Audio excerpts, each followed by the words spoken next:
And you see now, he just seems like a totally different, not just player, but person. Indiana led 3 out of the 4 games in the 4th quarter. 90% win probability or more in 3 of those 4 games. That's horrible. I mean, I can put up better numbers than that, I like to think, and I'm on a good day, strong 5'9", 5'10", maybe. 5'10" sounds better, but I'll be honest, I'm like 5'9". That's fine though.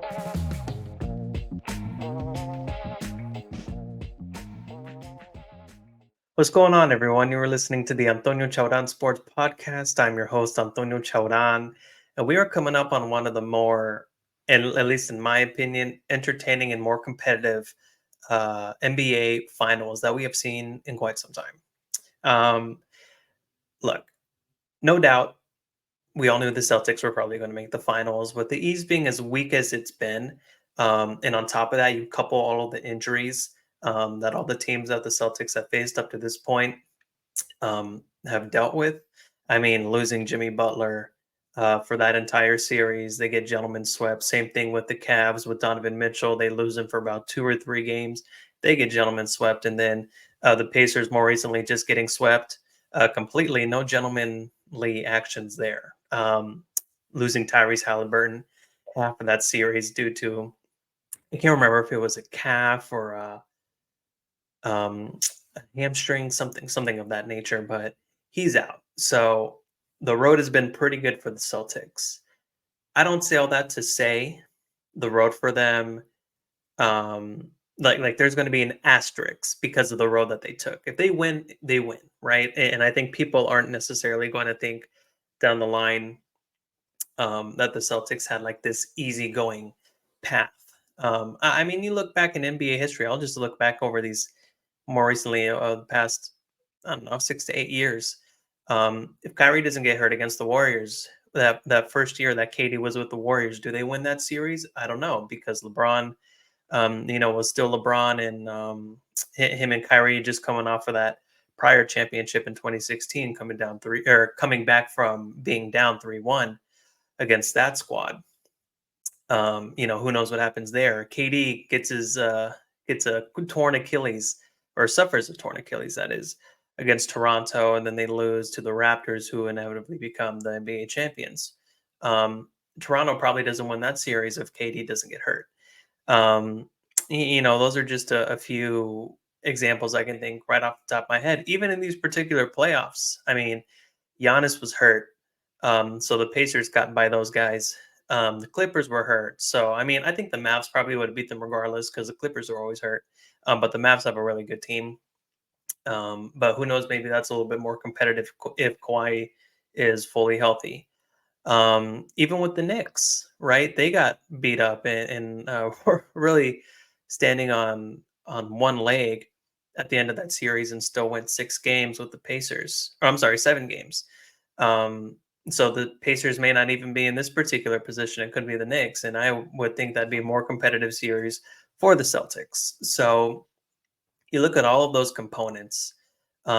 It does look pretty easy for the Celtics right now, but they deserve to be in this position. I mean, this is a Celtics team, and I'll get to the West here in a minute, that have been poised to win a championship. And this has been something that's been brewing. Obviously, in the 2022 finals, they made it. They lost to the Golden State Warriors in 6. Um, Jason Tatum and Jalen Brown, they've been a duo that a lot of people have had a lot of opinions about. These are guys that are undoubtedly number one options on any team in the NBA, to be quite frank. Jalen Brown, he obviously has not been seen as the guy. It's more so been Jason Tatum to be, the face of the Celtics. And he's really been a player that the league has been pushing for him to be one of the faces of the league, not just of the Celtics, but the league as a whole. And Jalen Brown has kind of been there. Obviously, with that massive contract that he signed the previous offseason, that showed the Celtics' commitment to Jalen Brown and just what they thought of him as a player. So I'm happy they did that, because that's a duo that, in my opinion, you should not break up. It's very similar, to that LeBron Kyrie even Jordan and Pippen or Kobe and Shaq. And obviously, I'm not comparing their games necessarily. I'm just talking about the dominance that they both bring in their games to the table. And so that's not a duo you want to break up. And obviously, with all the pieces they were able to, bring in with Drew Holiday from Milwaukee, and then Tingus Pingus and Kristaps Porzingis, it's really been a team that is built to win a championship and to sustain it. So this has been coming. Obviously, the Heat have had their number over the past few seasons. You go back to the bubble, obviously, with what happened there, the Heat going all the way to the finals, losing to the Lakers. And even then, this past season, the 2022-2023 season, losing to the Heat in the Eastern Conference Finals. So, it's it's time. It's Jason Tatum's time. It's Jalen Brown's time to win. They've had adequate teams, beyond adequate teams, um, under Brad Stevens, under Ime Udoka, and now with Joe Mazzulla. Very different teams under each coach. Obviously, under each coach. With Ime Udoka, it was a very more defensive-minded team. You didn't see them shooting a lot of threes, at least not compared to how they shoot now. I feel like, man, they're never in the paint. I feel like it's either threes, or driving to the cup, or getting an offensive rebound and a quick putback. That seems like those are the type of points and baskets that the Celtics thrive off of. And so, and you see a lot of ISO ball, you see a lot of one on one. You got a lot of players that are great handlers of the ball. Jason Tatum, Jalen Brown, Drew Holiday. Even guys off the bench, like a guy like Peyton Pritchard, for example. He's a great ball handler. So that's four that I named right there. Um, maybe Kristaps to an extent, but he's not really that type of ball handler compared to the other guys. So it's maybe Derek White to an extent too, but defensively they're all great defenders, and they all can shoot the rock. But at the same time, man, they just keep putting up shot after shot after shot. And so looking at the Celtics, this is a team that should win. But you're looking over at the West, and we'll get over there now.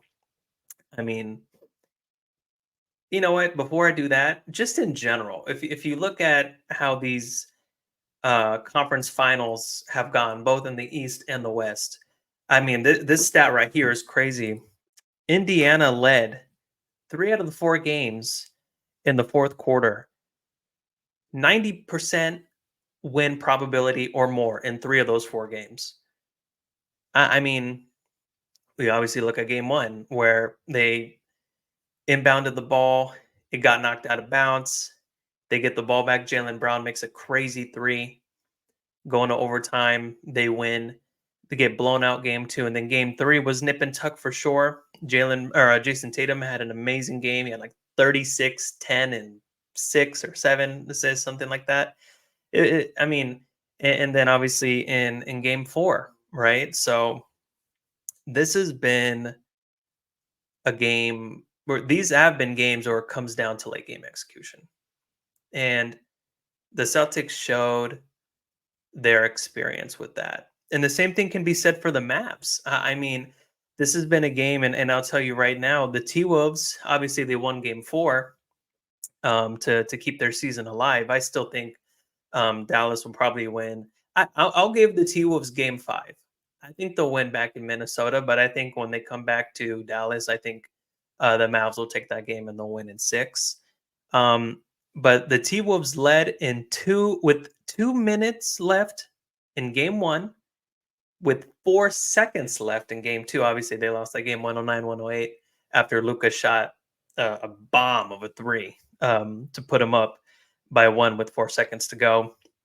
And they led with 5 minutes left in game three. So again, it comes down to late game execution. It comes down to, you know, not turning the ball over, not committing dumb fouls. And you've seen that a lot with these particular series.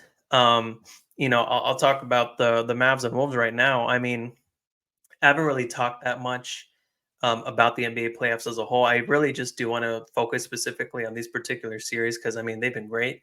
Um, a sweep is a sweep. I understand that, but there's something to be said about it being a close sweep, right? Obviously, it kind of seems um, counterintuitive, but like because if a sweep is a sweep. If you lose all 4 games, I mean you're obviously not the better team, but at the same time, they could have gone either way. 3 of those 4 games could were coin tosses. And let's be honest, I think the Pacers should have won game 1. They absolutely choked that game. Um, and you're looking over with the Mavs and the T-Wolves, you can see with that game or with the series that they had with Denver, um, Minnesota was built to beat Denver. They were not necessarily built to beat Dallas. And what I mean by that is you just look at the roster makeup. They have a lot of big guys. They got the Twin Towers and Rudy Gobert and Carl Anthony Towns, both 7 feet or above. I think Rudy's like 7'3". Um, you got really lengthy defenders in McDaniels, Alexander Walker, um, Kyle Anderson. That dude's like a freaking sloth on the court. Um, Anthony Edwards, obviously your star player. Even Mike Conley, he's only like 6 foot 6'1", but he's got a really long wingspan. So those are guys that live in the paint, that can thrive in the paint. Obviously, Cat's game is, I mean, he's a 7 footer, but he loves to pull up from three more than he likes to, um, you know, put up the block in the paint. And so he's a guy, and we'll talk about him a little bit too. He's had a horrible stretch, games 1 through 3, where he was just absolutely awful, and then showed up in game 4. In my opinion, he's the reason they won and are still in the series. Um, but you see with the Nuggets, they aren't the 3-point threat. They're not the shooting perimeter threats, in my opinion, like Dallas is.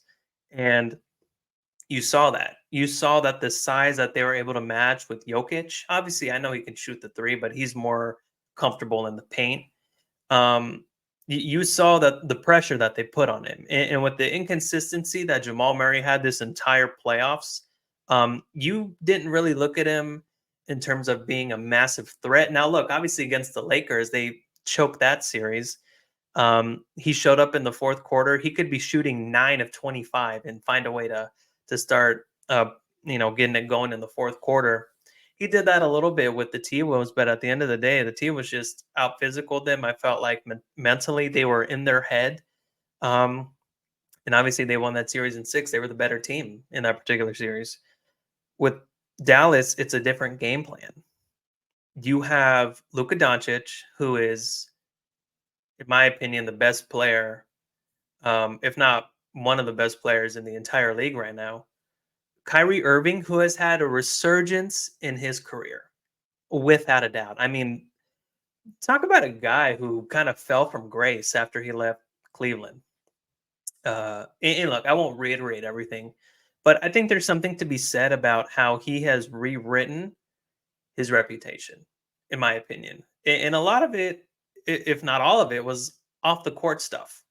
Obviously, leaving LeBron and the Cavs to go to Boston, and how everything went there. There was just bad chemistry going on there. Leaves, goes to Brooklyn, teams up with KD. That's just an absolute shit show. All the stuff with the vaccine, and then now he comes to the Mavericks. Where there was some other stuff going on as well off the court. And you see now he just seems like a totally different, not just player but person. And I don't know what was said. I don't know what conversations were had. I don't know who he's talked to, but he just became a dad not too long ago. Maybe, I mean, I'm sure that can definitely change someone, right? I'm a pet dad. I just got a puppy, and so I that didn't. It's not comparable to having an actual child as a baby. I understand that, but I definitely think that that can change and mature you absolutely. So maybe that has something to do with it. I don't know, but I think it also has to do with the fact that he realizes the opportunity he has in Dallas, and a guy with Luka Doncic. I was one of many people, I think, that were kind of questioning that particular move. Like, you got two guys that are ball dominant, that want to shoot, that want to score, aren't great on defense. How's that going to work? And we're seeing how it works now. That there are games that Kyrie will take over in the first half, then it's Luca's turn in the second, or the reverse. Luca will be dominant in the first half, and then Kyrie can take over in the second half. So it's been a good back and forth, a yin and yang with this team. And all the credit in the world to the team for how they've been able to perform so far. Obviously, I think they're going to win. I think they'll win in six. Like I said, I'll give the T Wolves game five. But let's talk about the game that just happened last night, though, in Dallas. It was a great game. I watched it from start to finish, and like I said, the X factor was Cat, without a doubt. Through the first three games of this series, he shot from the field 15 of 54, shooting 28% from the field, 3 of 22 from three, at 14% from the three. That's horrible. I mean, I can put up better numbers than that, I like to think, and I'm on a good day, strong 5'9", 5'10", maybe. 5'10" sounds better, but I'll be honest, I'm like 5'9". That's fine though. Anyways, I digress. Game 4, shot 9 of 13, 4-5 from the three, 22, or I'm sorry, 25, 5 and 1. That'll get it done. He had three huge threes in the fourth quarter too, that really separated them um, from Dallas. So yeah, I mean that was, in my opinion, the difference in the game. Obviously, Dallas tried to fight back here and there, but at the end of the day, they there was just a little too much separation, and there was a whole thing too. It was like a 5 point game with like 0.2 seconds left, and it was a whole thing about, like, you're not going to make up 5 points in 0.2 seconds. It's literally impossible. I don't even know why you're trying to dispute it.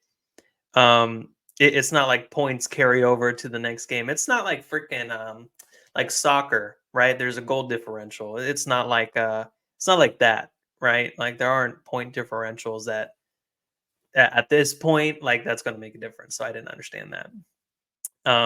But you're competitive. I get it. It is what it is. But um, yeah. So I think, like I said, Mavs will win in six. Celtics patiently awaiting um, whoever the winner is going to be. I believe it's Dallas. But hey, I understand no one up to this point has come back from a 3-0 deficit. There have been some 3-1 deficits where people have come back. Um, Anthony Edwards seems to be under the impression that they can be the first team to do it. I don't think so. I highly doubt it, to be honest with you. But hey, who knows? Who knows? So I guess we'll see. But yeah, that's all I really want to talk about today. Just my opinions on that. Also, I've been getting a lot of feedback, a lot of good, just comments from the interview I had with Mike Toomey, the former MLB scout slash special assistant, um, specifically for the Kansas City Royals, but obviously he was a MLB scout for multiple teams. Um, it was super dope. I appreciate all the support that I've gotten with that. Mike was great to have on the pod, and just really insightful, right? Like, I personally haven't come across a lot of individuals that have been in that particular space with that type of experience before. So just being able to sit down and talk with him was really cool, and I'm happy that you all enjoyed it. So yeah, and I know when it comes to just the frequency of me sending out these podcasts, I know it's probably, by the time I send this out, it will have been about 3 weeks or so since the Mike Toomey episode. I think I'm gonna go more to clip of maybe once every 2 weeks instead of doing it once a week, just because work has been busy, and things of that nature, and I just haven't been able to put as much time as I'd like to into this. I'm hoping that changes soon, where I just kind of get in a better rhythm. But I am posting blogs on my website if you want to check those out. I just did a more recent one with the Celtics. More so, who specifically is, out of all the four teams that were left. Obviously, now it's just Boston and the East, and presumably it will just be Dallas here in a few days. left, but I did with the 4 teams that were left in the East and the West. Who is under the most pressure? And I said it was the Celtics to win the NBA championship. So go check that out. It's a good read. Um, but yeah, so anyways, I am sending this out. I'm recording on May 29th. I'm going to send this out tomorrow. So this will be uploaded on YouTube May 30th at noon Eastern time. So check it out. I'll keep you all posted, but I think I'm going to be doing like kind of a bi-weekly upload. So I'll keep you all posted on that. But again, thank you all for the support. I appreciate you all listening, and I will be back soon. Talk to you all later. Peace.